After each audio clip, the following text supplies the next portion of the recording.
Magandang araw mga madipare. Tara, samahan niyo ako sa panibagong vlog ngayong araw.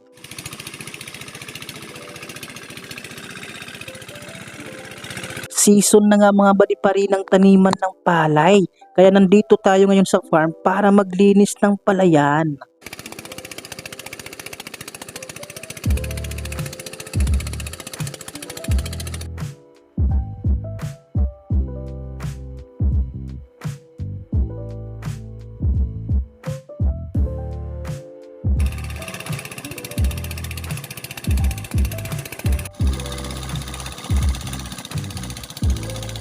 At di papahuli dyan yung mama ko, nagpaturo sa akin paano magmatbot mga madipare at nagpa-video na rin siya para may pag-upload siya sa kanyang reels.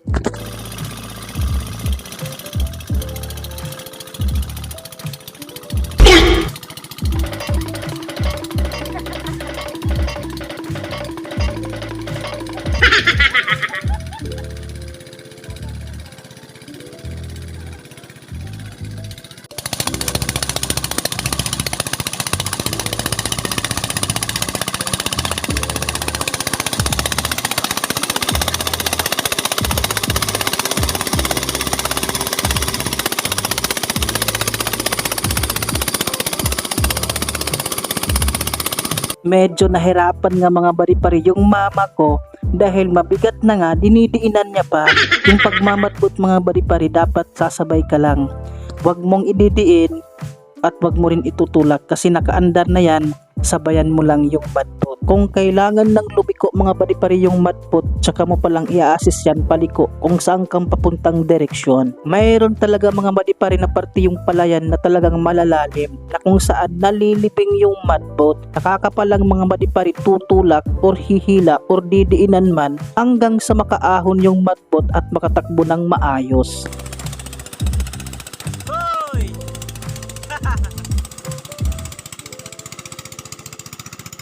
Parang buhay ng tao mga madipare, minsan tayo'y nadadapa pero sa realidad ng buhay, hindi tinitingnan kung ilang beses kang nadapa, kundi kung gaano kakabilis bumangon. Tulad ng mga walang jowa mga madipare, kailangan talagang bumangon yan dahil wala ka namang katabing matulog.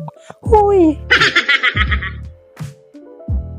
Nandito mga madipare yung pamangking kong makulit, gustong tumulong magbatbot. Iwan ko lang kung sa paglaki nito tutulong pa to. Ganyan talaga mga madipare yung mga bata ngayon, akala siguro nila naglalaro lang tayo.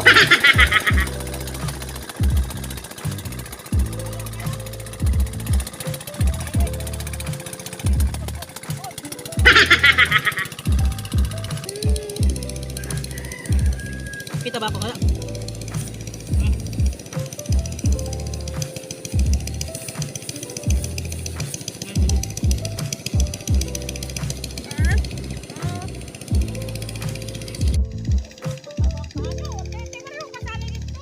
Sini kamar niya kamot. Wow.